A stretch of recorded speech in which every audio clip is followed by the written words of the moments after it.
Wow. Yeah. We're going to start with player safety, concussions. Professional athletes having to deal with injuries that are kind of scary, and that's going to be one of our themes today on our Hitting with Holly with Todd Hollandsworth. Here on the Man on Second podcast, and we cover everything here. And Monday or Thursday night football. It's not even Monday anymore, Holly. They play all week long. Right. We're going to dive into some stuff. Or even for those hang around, please, because high school baseball is getting back. They're getting fall ball is going, and I've been to a couple of schools already. I got some video. We're going to experiment, just give you a little sample on what's in store. So we got some highlights, and this is Jimmy Heward at Western High School. Really talented junior who's being heavily recruited, and we'll discuss Jimmy's pitching a little bit, and that could be a good feature for the show as we break things down with video as well. But with that, we're going to get this Hitting with Holly podcast going with Todd Hollandsworth. Holly, good morning, my friend. Good morning, Joe. Great to be with you. Excited to talk about a little Tua, a little football, a little baseball. That's the great joy of South Florida. We get all sports all the time, 365, and that's baseball's a year-round sport down here, so we can always talk baseball. But we're going to mix in a little football this morning as well.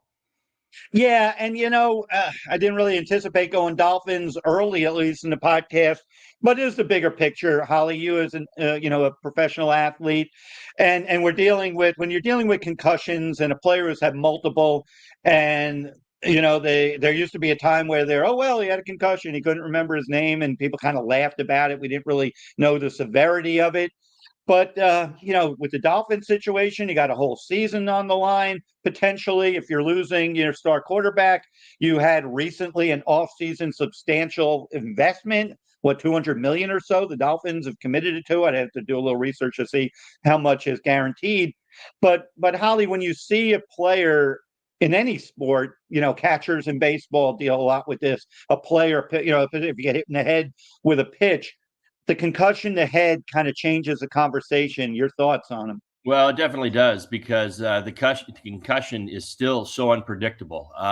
Most injuries that we talk about, certainly in baseball, football. I mean, again, as a former high school football player and somebody who loves the game and watches the game still, the injuries a lot of times are the concussion is just completely unpredictable. You don't know how long this is going to be. We don't know if it's going to be a little. We don't know if it's going to be a lot.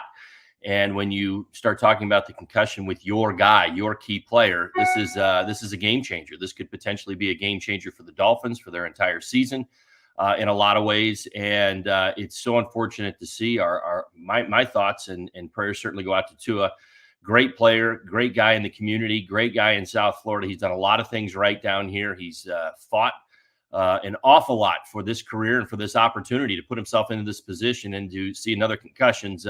It's very unfortunate, but I'll add this, and this was my takeaway last night.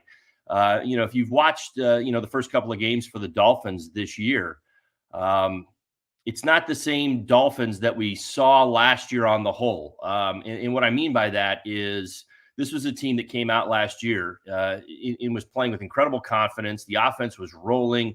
It felt like, Tyreek Hill was going for 125, 150 every night, every time they had a game. They were lighting up the scoreboard. And towards the end of the season, teams started to figure them out a little bit. And things slowed down. You think back to the Kansas City game in the playoffs where they were just completely locked up in the cold temperatures and everything else that went on. And then you go to the first two games this year. Of course, Tua gets the extension. You look at Tua and you say to yourself, okay, listen, this is a guy that we want to build around. We know we can get things done with him. We know he knows the offense. We know he's a leader. Think back to just last week, huge conversation here in South Florida about the halftime meeting that he held where he came out and said so many great things and inspired his team and got them rolling and turned it into a win against the Jaguars. But with that being said, we jump into the moment, right?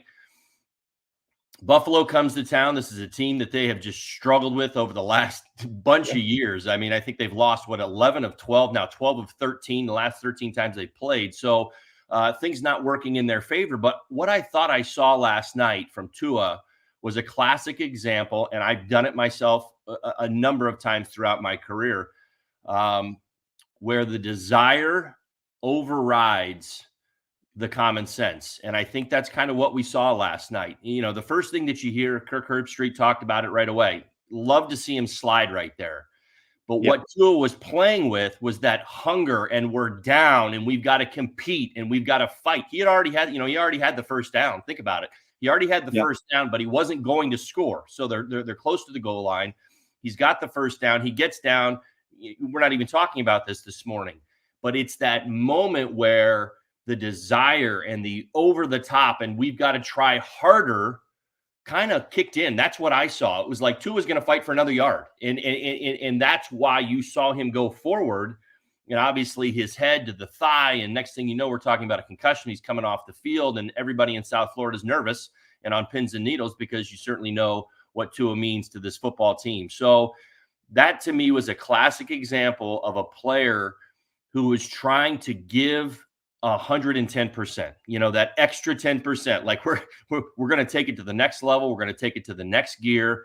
In that situation, it didn't need to go there. And that's the unfortunate part about that. I think if that game was very different, we would have seen Tua probably slide. If that's a 14-14 ball game, they're in it. They don't have to panic. I think there was some sense of panic there. And that idea of like, let's fight for this, let's take it to the next level. And it's going to cost them now some time on the field.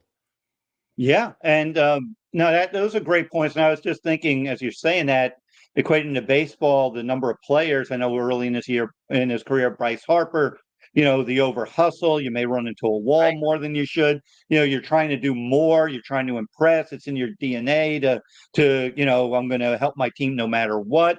It's like, so there, put yourself in, like you say, Holly, you're the athlete and you played outfield. Where does common sense or judgment, have to factor into not looking like you're dogging it? Well, that's a good point. It really is a good point. And it's a hard one to fight because, there's so many opinions out there. In a baseball game, there's, generally 30,000 opinions every night because that's who you're playing in front of. I remember a number of times, right? I did it early in my career. Was a base stealer, stole 20 bases a few different times in my career, and could run the bases pretty well. And I remember getting through spring training. I kind of had a little tweak in my leg, and they were like, you know what? If you just kind of let it calm down, you're going to be okay. A couple of days. We don't want to take you out of the lineup. You're swinging the bat really, really well right now, so we want to keep this thing going. It was towards the end of spring training. And of course, what do? I hit a rocket back at the mound against Ken Hill, and it ricochets off of him and turns into a slow roller towards the shortstop. And here I am flying down the line because, and again, this is a spring training game, and I'm flying down the line because as we say in baseball, I smell a base hit and I smell, the inning building and everything going into it. And I'm flying down the line. Of course, I get about 15 steps short of first base. And what do? I pull it, I completely pull it. And I end up starting the season on the disabled list. And I had a great spring training. I was so looking forward to transitioning the good swings into the season, getting off to a great start. And of course, I missed the first 2 or 3 weeks of the season based on just that conversation, that moment right there where it was like, fight for it, go for it, air it out, stretch it out. And everything in my mind, which was play under control, play smart when the game started, evaporated real quick when I smelled that base hit. And I think that's a little bit of what we saw last night from Tua and that desire to go over the top. So really what it has to become is very deliberate thoughts. And that's the way that I was able to advance, knowing that as I was getting a little bit older, my legs were not cooperating the same way as they did when I was in my early 20s. You just have to be smarter, and you don't have to, try not to worry about the noise that's coming from anywhere else. And it was never a lack of hustle or desire. It was just trying to be a little bit smarter. But you're not going to please everybody. So I guess that's one thing that I learned rather quick in baseball. You play it every day. Somebody's always going to have an opinion. You may not love it, but the bottom line is, if the organization's like, listen, man, we need you to go at 85% on the bases right now because, you've got a tweak in your hamstring, but we want to keep you in the lineup. That's got to be the overriding thought, no matter what happens. And as you play, in order to keep that moving in the right direction and keeping yourself on the field. And so those are the things that you battle in the mind as competition happens. You get into the game, and a lot of times our emotions and our abilities, they take over, and the mind, I'm not going to say the mind shuts down. It really doesn't. But the bottom line is that desire overrides the logical thought. Yeah, and it's interesting because I don't know of us that have seen the Dolphins in preseason. They're really making a big deal that Tua was taking jujitsu. Tua was, doing stuff to Right. learn how to fall. They're really making a big deal over martial arts helping him. And like the instincts, you should be, feet first slide and take, you got the first down. It was what the I don't, I was at a high school game, so when I turned down the game, it was late in the third quarter and he was out of the game. So I don't know if it just had happened or earlier in the game, It was but there just still out was of plenty. halftime. Yeah, so there's still plenty of game Yeah. to go. That like you say, you're not doing anyone any favors by not being in the lineup and potentially worst case scenario, career threatening because of multiple, and certainly multiple games, and hopefully it's short term. But again, it comes down to I get equated to baseball when there's feet first, head first slides. Right. We always sit around, oh, go feet first, and then guys are always going head first, and it's like, what do you say in that moment? Because your body only knows where you are. You got to make a split second decision, and you may fail going, head first, and next thing you know, you blow your shoulder out or your fingers or wrist, and you're out that way. All right. Well, I listen. You hear me talk about Juan Pierre an awful lot on this Yeah, show. He's a good friend of mine and great teammate of mine throughout my career on multiple teams. Juan would tell me all the time. He's like, Holly, I can't slide feet first. It just doesn't work. I'm sliding head first. It's the way it is. So no matter what, if somebody said, listen, this is going to serve you better, this might be safer. Juan was like, I can't do it. It's just not going to happen. So, that's the way that he played the game. And so his mind was always about, keeping, he always kept his batting gloves in both hands, which were to keep the fingers out of the way. Of course, we didn't have the oven mitts yet. We weren't playing with those. So we were coming up yeah, with alternatives to protect ourselves. But that was the one thing. And, for me, I was literally just the opposite because I'm tall. I'm heavier up top. I only could leg slide. And so that was the other thing. I mean, I used to rip my pants and rip my knees, and everybody's like, well, why wouldn't you do a head first slide? I'm like, because it just doesn't work. I really don't do it very well. And you have to understand yourself. And I think that's, even as you were kind of wandering down that path, that was the thing that I was really just kind of concentrating on here, was talking about that, knowing yourself, knowing your abilities, knowing what you can do, and knowing how to keep yourself healthy and productive through this conversation, but also knowing what your strengths are and applying all of that so that, when you get into that situation, um, you don't put yourself in harm's way. And I think like Tua, I would really be shocked if we saw Tua, when we see him back out on the field, do anything but a leg first slide under any and all circumstances. You know what I mean? yeah, It's like, that's kind of the stuff that you learn it from. You learn it from those moments where you've hurt yourself or you've lost some time and those things happen. And you say, okay, listen, I've got to do this different. But when you get into professional athletes at the highest of levels, I mean, these are guys that have figured things out that a lot of other people haven't always figured out. It's not stuff that you just teach and stuff that you yeah, got the trainers and the coaches and all the people who are going to give you the great information. But the bottom line is you are who you are, and your mind works the way that it works for a very specific reason. And you're gifted in what you do. So for me, it's always the ability to apply caution and the ability to adjust to what your game is. You don't want to see Tua lose the fire. You don't want to see Tua lose who he is, because all of a sudden, he's going to back off and become passive. I don't think that's the case. There's just maybe yeah. a different way of doing it.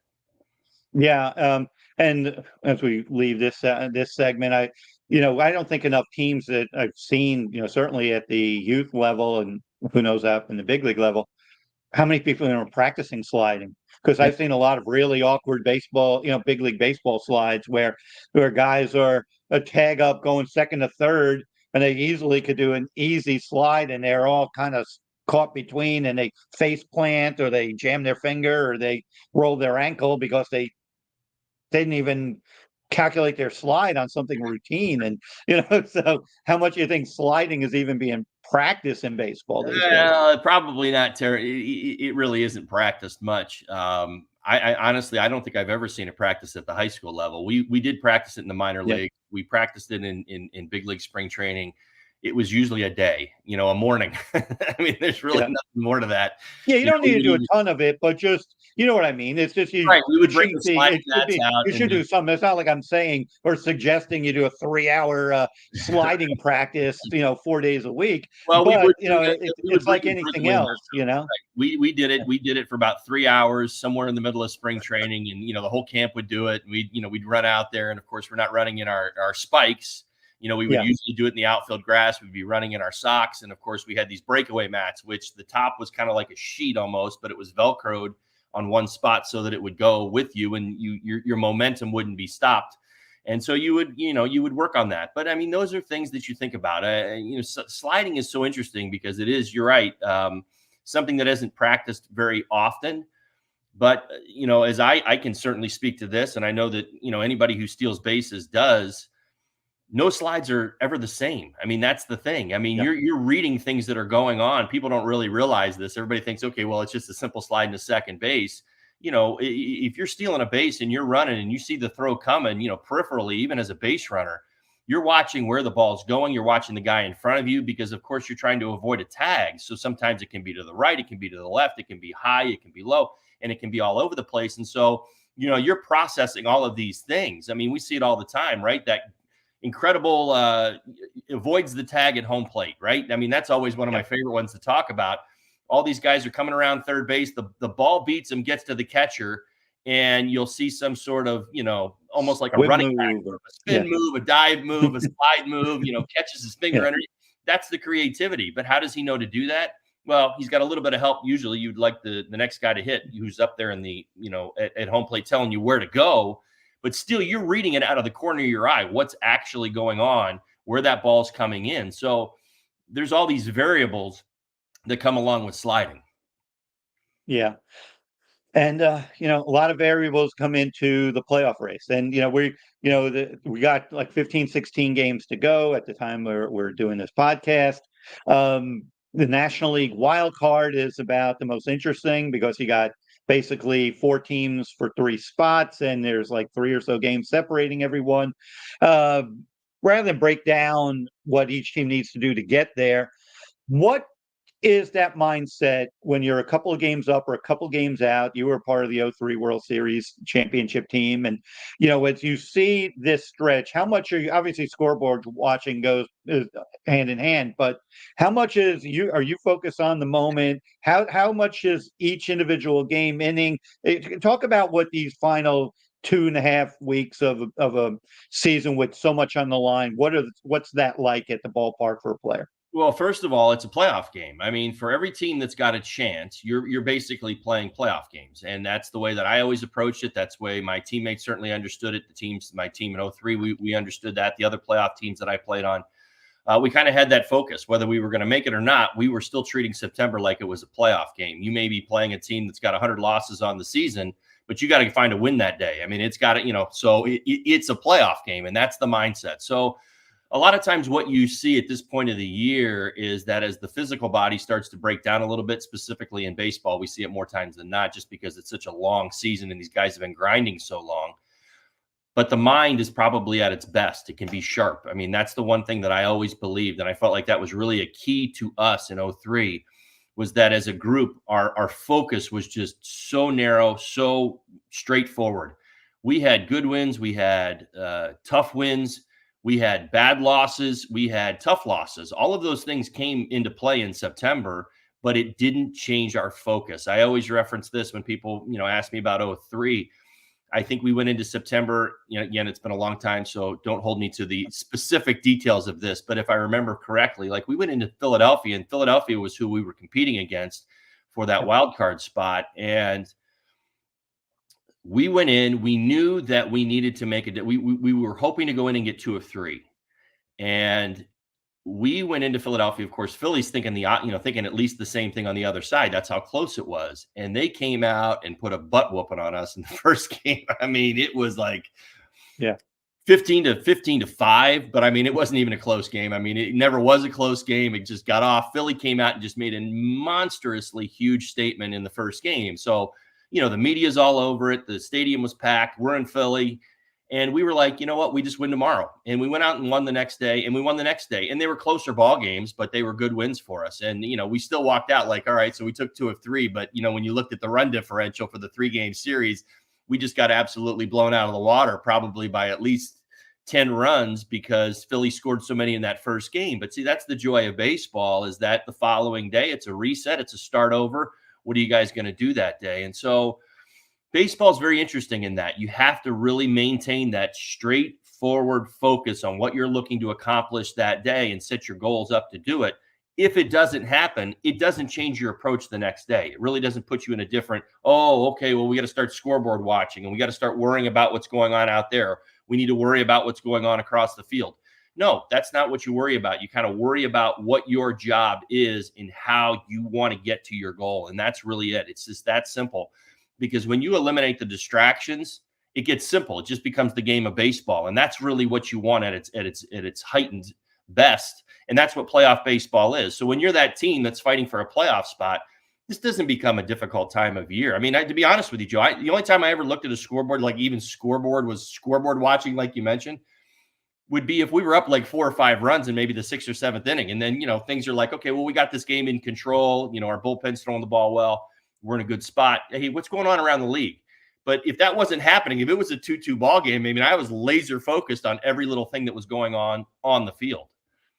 Yeah, it's funny. I was thinking about Jack McKeon back because we were playing at the Marlins, of course, were playing at Pro Player at the time, now Hard Rock Stadium. Yeah, And for those who remember, they had that giant in the Marlins dugout, was the first base dugout, looking into left field, and they had that kind of, they called it what, the teal tower or whatever they try to call it, teal monster. And the scoreboard was in the face. So McKeon, and as only Jack could say it, is like, scoreboard watching, you can't help it. The scoreboard, you look out in the field, and the scoreboard's right there. You can't help but scoreboard watch.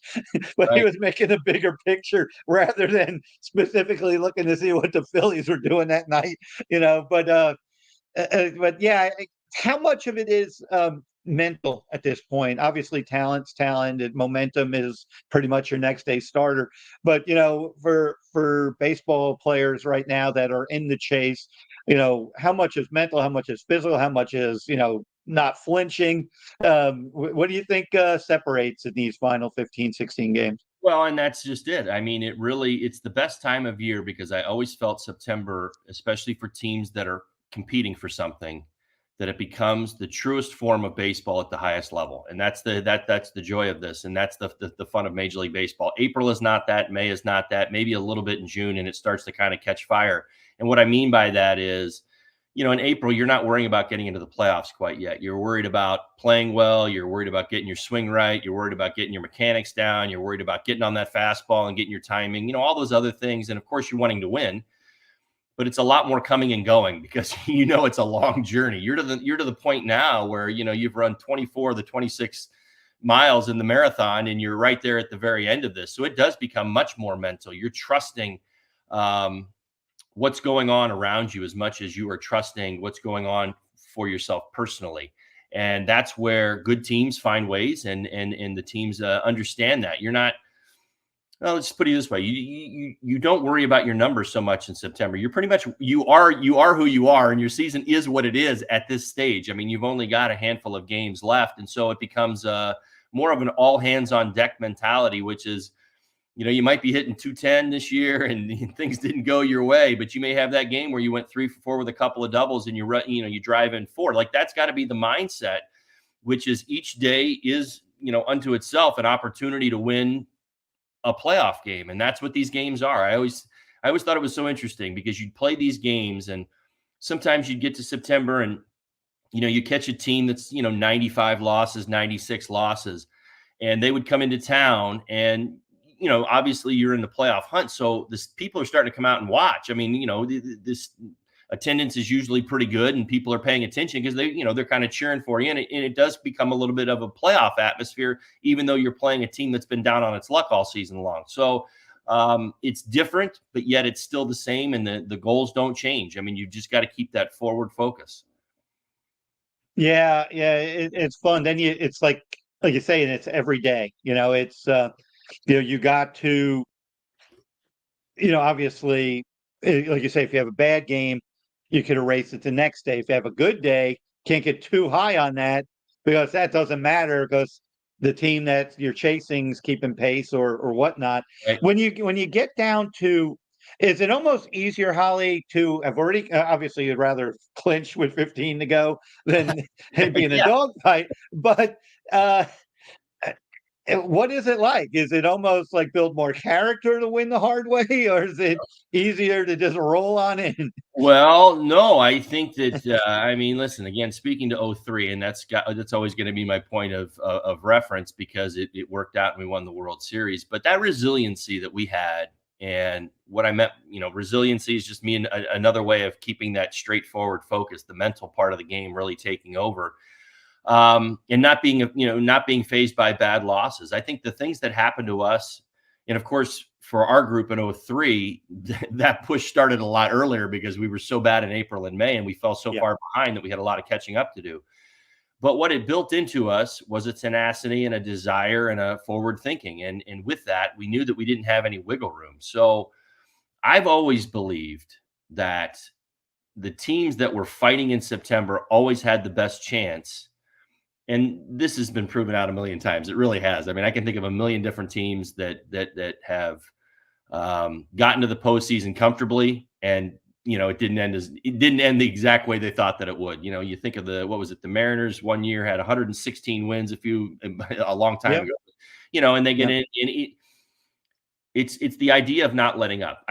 Major League Baseball at its best, at its absolute best, and I don't know how you could actually do it, and you probably can't. This is just me speaking out loud. Would be if we could get all 30 teams to play like they had a chance in September, it would be some of the most exciting baseball you've ever seen in your life because there's an yeah, urgency and there's a tenacity and there's a desire, and the eyes tend to get off yourself. I mean, that's the one thing. You can't help and play a 162 game season but to worry about your batting average, your on base percentage. Am I living up to my expectations as far as what kind of power I'm supposed to produce? How's my defense? All of these things that matter, and you get into this routine. These last games matter more than really the other ones because now you're in the middle of the battle. But if you can catch fire and yeah, you can start to move forward, and your team starts to see, the vision outside of the individual, then that's a really dangerous team. And those are the teams that I always believe are always geared to win something because they've been fighting for something for quite some time. And you ask most of my teammates from '03, and they'll probably tell you the same answer. We were very hungry starting in June and July, and that hunger just kind of pushed us through. I mean, think of all the bumps we went through in the postseason that year, from the yeah, Cubs to the Giants to the Yankees. I mean, honestly, the Yankee series is probably the calmest of them all, and that was the World Series.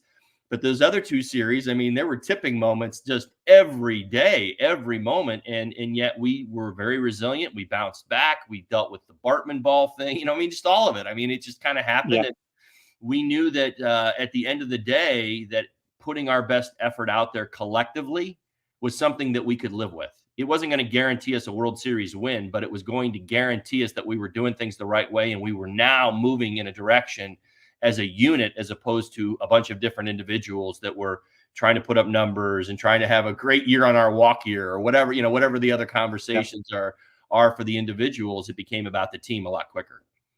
Yeah, and just some perspective for our audience, because I think we might have a lot of people who, Holly, I know obviously we're getting old because 2003 it seems it's 21 years ago. It seems like 100 years ago to some of the people in our audience. But that '03 Marlins team, which of course Todd Hollandsworth was a part of, and I was covering for MLB.com when media actually covered the team and didn't aggregate it, and we were there wasn't social media there to mess everything up, and. That team at one point in May was 10 games under 500 and a finish with 91 wins, and were basically the hottest team from late May through the end of the season. And to Holly's point, there were three teams off the top of my head that won 100 or more games that year. The Atlanta Braves, who lost to the Cubs in the playoffs, the San Francisco Giants, who lost to the Marlins in the playoffs, and the New York Yankees, We lost to the Marlins in the World Series. Right. But Holly, I don't know if we're going to have a 100-win team this year. I speak to your point where I know baseball with the additional wild cards has tried to discourage tanking. Unfortunately, our local team didn't really get that memo here in Miami. But the Dodgers have 87 wins with 13, 16 to go. So they got to get 13. You got the Phillies with 88 wins. But then you got, the Brewers with 84. They're not getting there. The Yankees with 85. They're leading the division. They're not getting there. Cleveland 84, and Astros are leading the AL West with 78 wins. So, we got one team headed for a record, in the White Sox. I'm looking at the stat, 114 losses. God bless them. I mean, that's playing at a whopping 224 winning percentage this year, Holly, which it's going to be historically bad. But then you got our beloved Marlins in their excuse rebuild year with 92 losses, and the Colorado Rockies also at 92. So those two teams have a chance at 100 losses. But so I think baseball is, if you ask me, the quality isn't close to what it was. Meaning the cream was so much better then than it is now.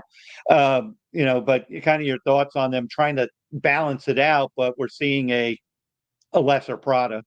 Well, we are, and that's because it's being managed and measured differently early in the season, and you see that. I mean, it's always been there, but I just think the urgency and the desire to win is just different than it was when we played. Is it right? Is it wrong? That's everybody's going to have an opinion on that. It's just merely my opinion. And even in my 12-year career, I mean, I played on some teams that certain managers had a different urgency early in the year, where others were more, kind of just let everybody ease into the season and see where this is going, and we'll find our way kind of a mentality. I always appreciated the urgency. I liked it because that tenacity I thought what made us great. The teams that I played on that were of that level. But that's, that's just different for everybody, because the first part of that conversation really comes down to injuries and health. And that's what everybody starts to manage.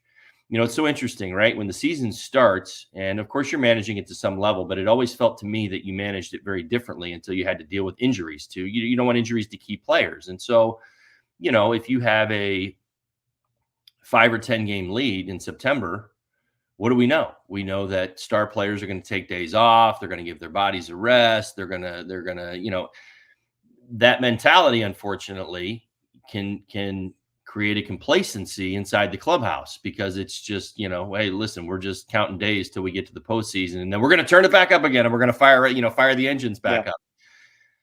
That's tough. That's one thing that I've never found a manager in all my days, as good as they are, and I got to play for some really good ones.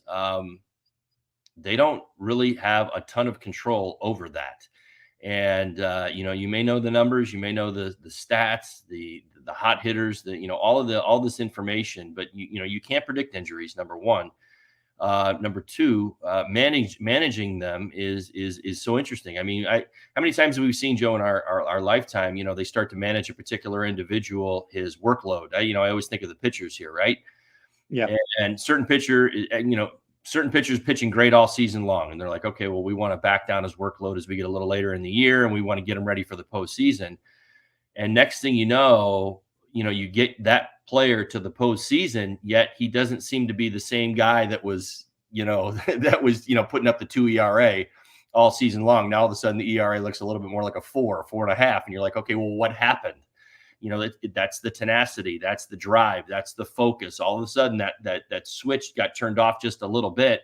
He's trying to fire it up for his workload in September, but it's different now. And that's the thing that, the teams that go out and, win out the season, a lot of times, that's what they bump into. I always come back to the Colorado Rockies. You mentioned them in the 92 losses this year, but my former organization, that I love dearly, this group, this was past me, and wasn't it the year they made the run? I think they won 21. 07, was it? Yeah. They won 21 of, 23 in September to get to the postseason, and they needed every one of those wins. Every win. They were the hottest, best team in baseball, hands down.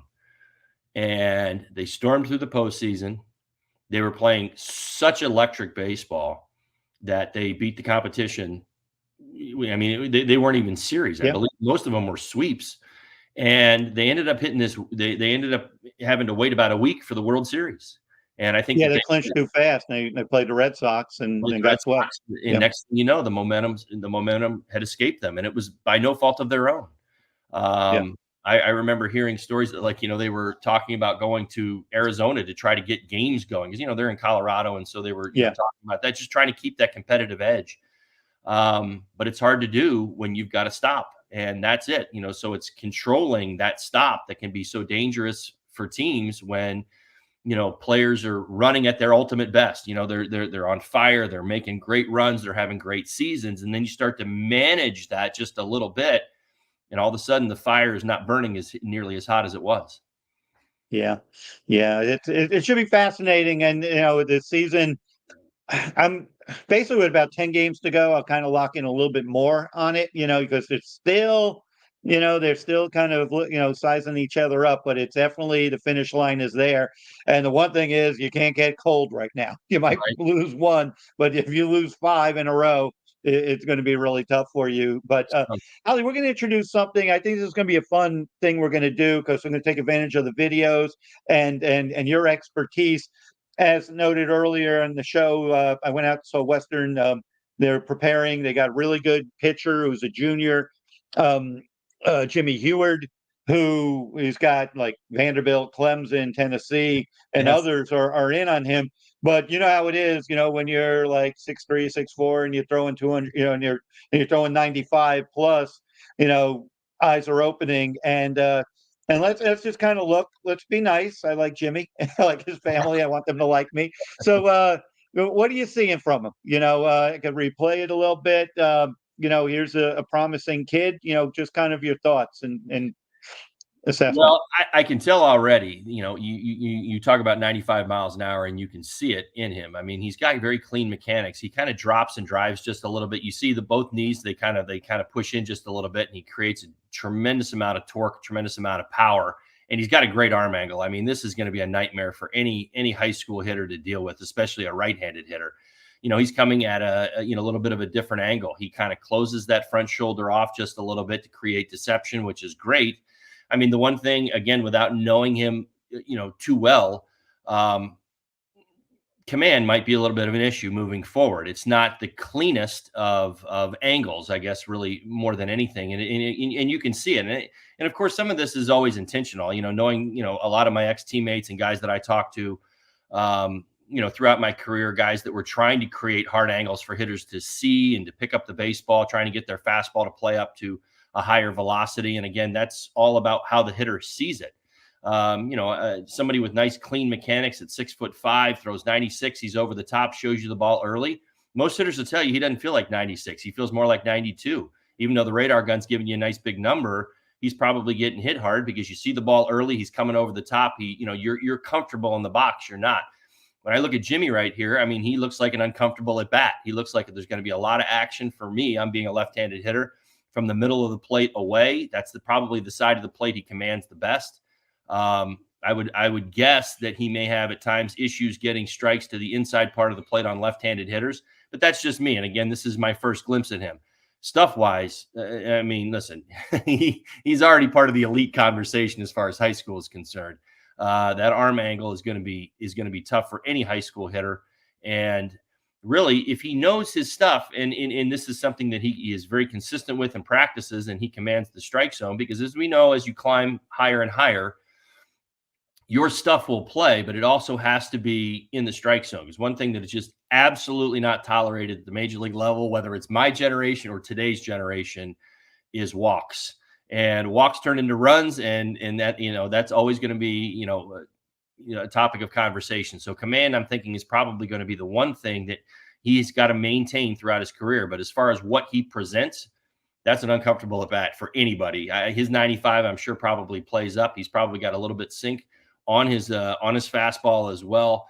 His slider, I would imagine, is probably more like a sweeper, as they call it now, and has a lot of action, a lot of swing and miss. He's going to dominate high school hitters. The challenge for him is going to be taking his game and these mechanics to the next level and being able to duplicate them. Because like I said, it really doesn't matter how talented you are, or how hard you throw, if you're not consistent in and around the plate. We talk about it. We used to talk about it all the time. Easy takes, guys who threw really, really hard. But if you're missing 6 and 8 inches off the outside corner, those are easy takes. Those aren't even pitches that force me to respect. Because if you're missing that bad, then I don't have to worry about it, and that's not something that I have to consider. So, the guys who always seem to maintain that high level of consistency and results at the higher levels are guys who've got great wipeout stuff, but they command it around the strike zone. And the more they command it around the strike zone, the more the hitter has to consider every option. And that's it. It's about, as hitters, we're always about pitch elimination. If you can't, you may have the nastiest splitter in the world, but if we know that every time out of your hand, it's not going to be a strike, every time I see it, I'm not going to swing. And I've already made that decision before the ball even comes in, before it even gets near home plate, because if I can recognize it and I can see it out of your hand, and that the percentages tell me that it's not going to be a strike, then I'm not going to worry about it. Yeah, excellent points and great critique. And Jimmy was a sophomore last year. Obviously, now he's a junior, so he's still pretty young. And he did deal with, when he was on, he was as good as anybody in the county, basically. But then there were, without breaking down his games, there were high walk games as well, or high pitch counts, deep counts, because we have some really good hitters down here that are used to velocity that can make the pitcher work and make a tougher situation for him. Just in general for the Jimmy Hewards, and it's funny, Holly, because I went out there and I'll be at Western's got a really good team this year. They got really good pitching as well. There are a few other pitchers we could break down over time from there as well. But just going out there and seeing what they're building, Coach O'Neill Garcia is doing a great job.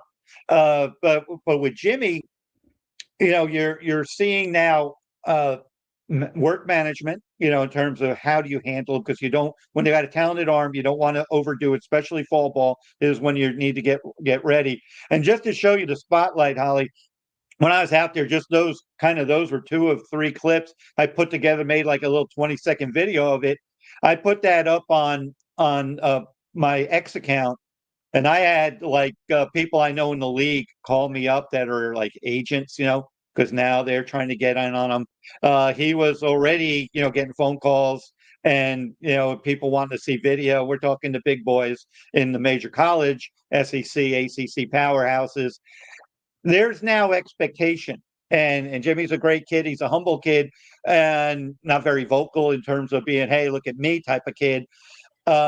What advice, not just for the Jimmy Hewards, but all of our young players that could be listening, when your profile's being raised, now there's an expectation. Now it's not you're just hanging out with your buddies on Friday night. You got NIL on the way. You got potential drafts. Scouts are going to come watch you. What's that going to be like for these players? Well, I mean, again, this is managed a lot differently today than it was when I played. So again, I'm not speaking from experience. I'm just speaking from a position of watching and seeing how it's managed. And that's generally what you're going to see, is that unfortunately he's going to be controlled. And, you have to look at high school baseball as a stepping stone. And I'm sure that's exactly what Jimmy is. I mean, when he's getting that level of attention, you start to understand it. It's a very different conversation for players than it is for pitchers, especially the pitchers in the young arms, because he's not in his fully grown man body yet. And so there are things there that you're going to manage for him, the athlete, and you want him to keep himself healthy. You want to keep himself,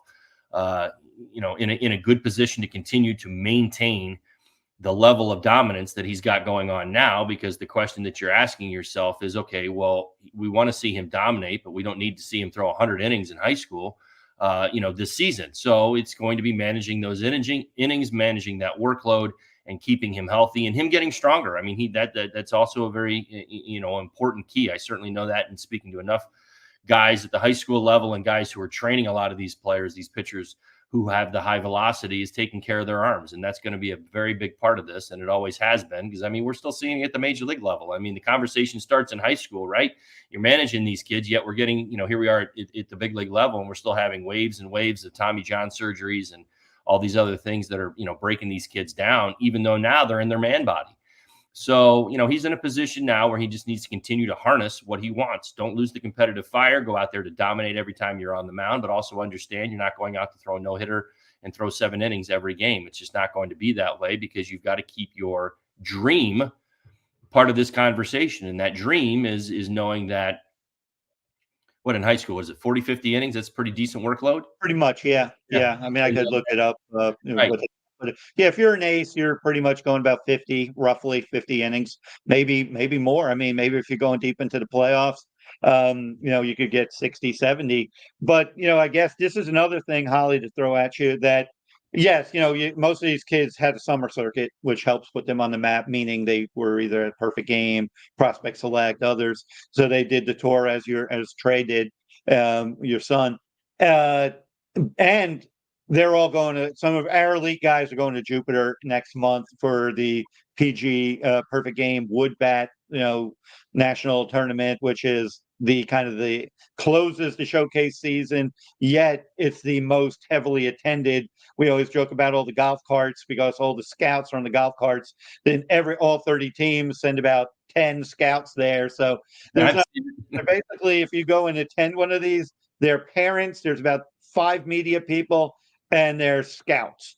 Some college, but many are the pro scouts, and they're on 17 fields.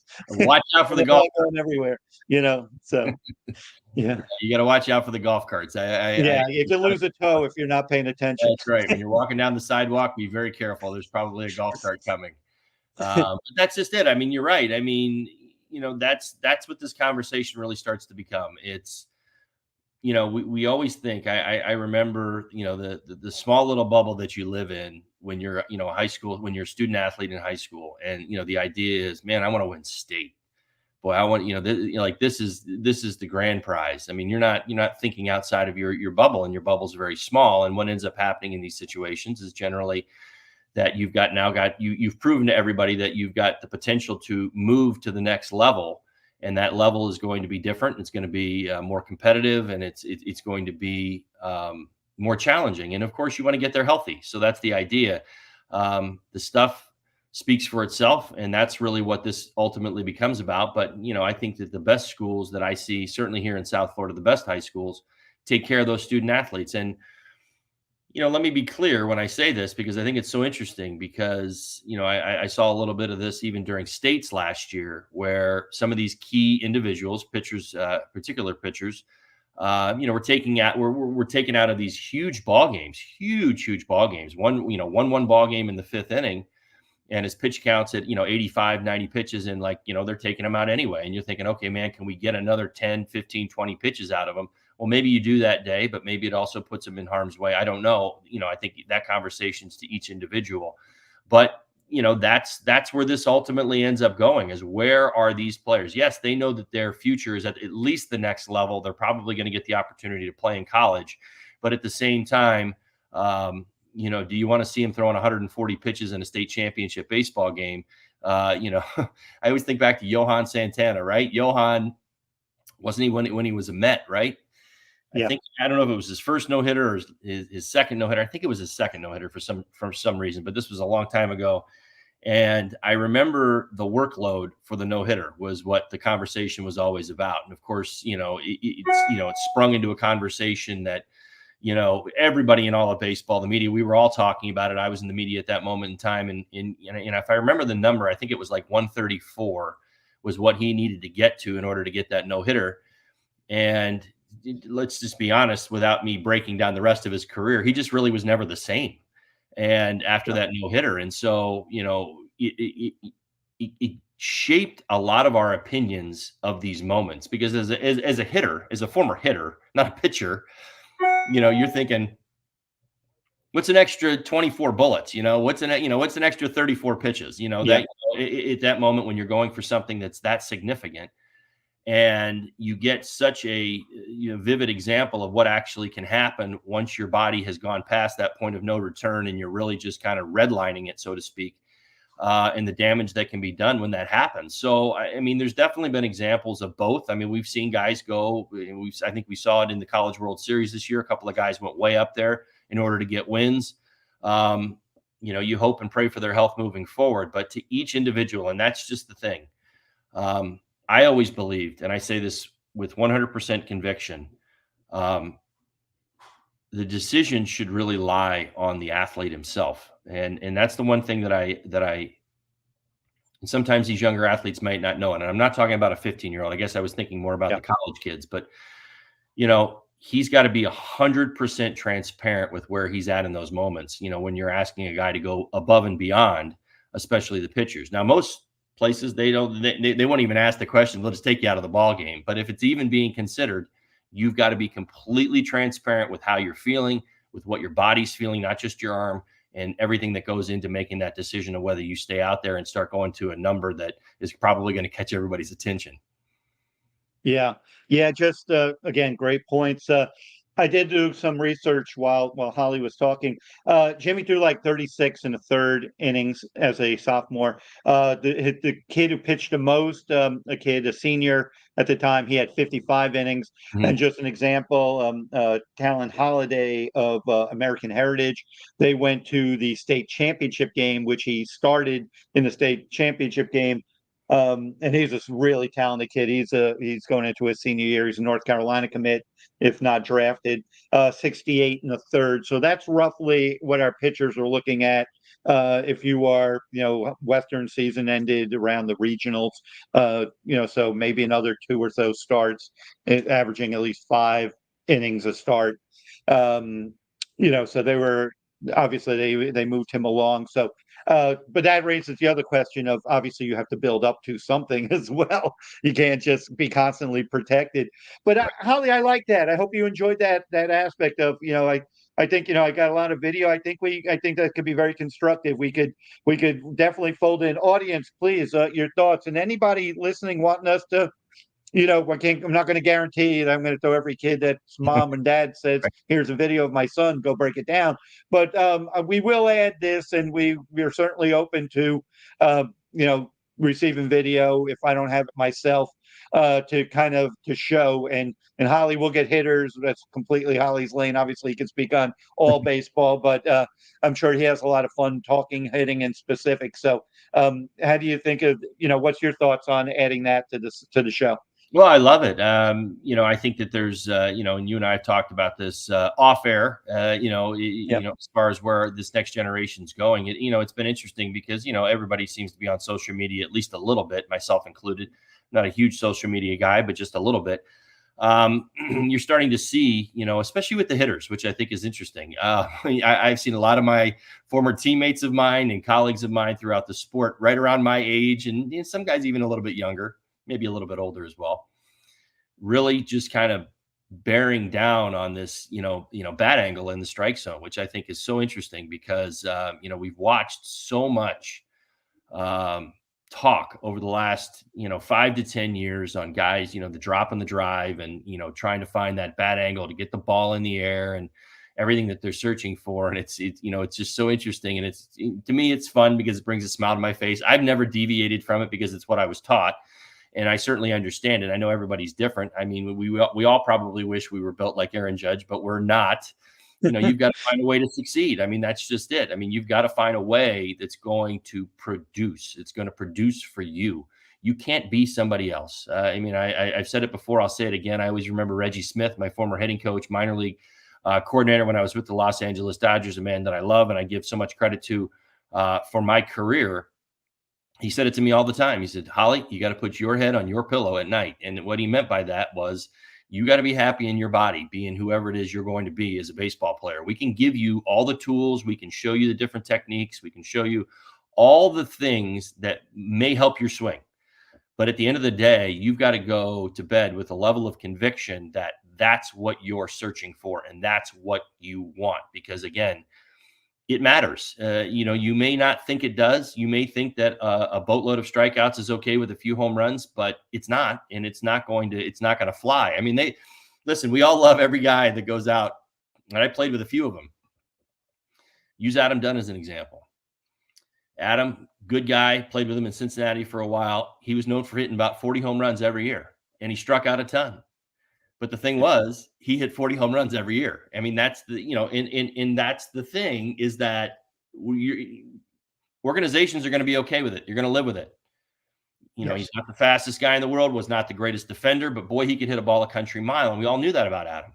But Adam backed it up year in and year out with right around 40 home runs. And so at the end of the day, he had this long, lengthy career. And of course, it was defined by home runs and strikeouts. But he was one of the more consistent guys that produced the home runs and the strikeouts, because what ends up happening, and I see it today so often, is that somebody will surprise us. And, there's always an example every year. Guy will hit 30, 35 home runs. We didn't know where that power came from. We didn't know he had the year. That player shows up the next year, that number goes back down to 15, and the strikeouts are still there. And now everybody's soured on him.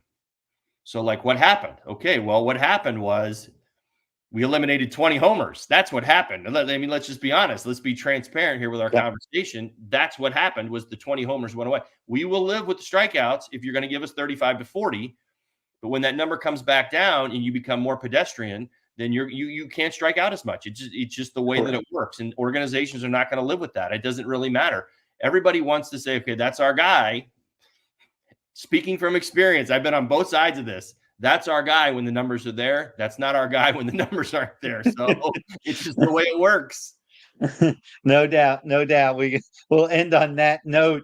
Holly, great show, and obviously great insights. Our Hitting with Holly is people need to be paying attention, because this is a very valuable segment. And thanks to Jimmy Ewart, and I hope his parents enjoyed the segment. And again, we'll constructively break down as we go along.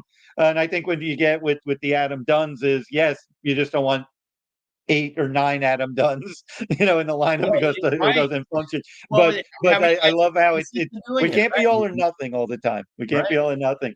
Yeah. We gotta get out of here. Again, we'll catch everyone next week. Great pointers. The playoffs are, going to be really fun as the playoff pushes. We'll see what happens with Tua. Obviously, overriding advice to everybody, and to Holly's points are, whether you're Tua trying to get the extra yard, or whether you're a high school pitcher looking to impress scouts, and you got to kind of stay within who you are, play smart, be prepared as possible, work on the little things. And everyone, please, if you've been hanging on this long, thank you for hanging on. Like, subscribe. We're growing the channel. It's going to be fun as we build this along. And we will catch everybody on our next Hitting with Holly video.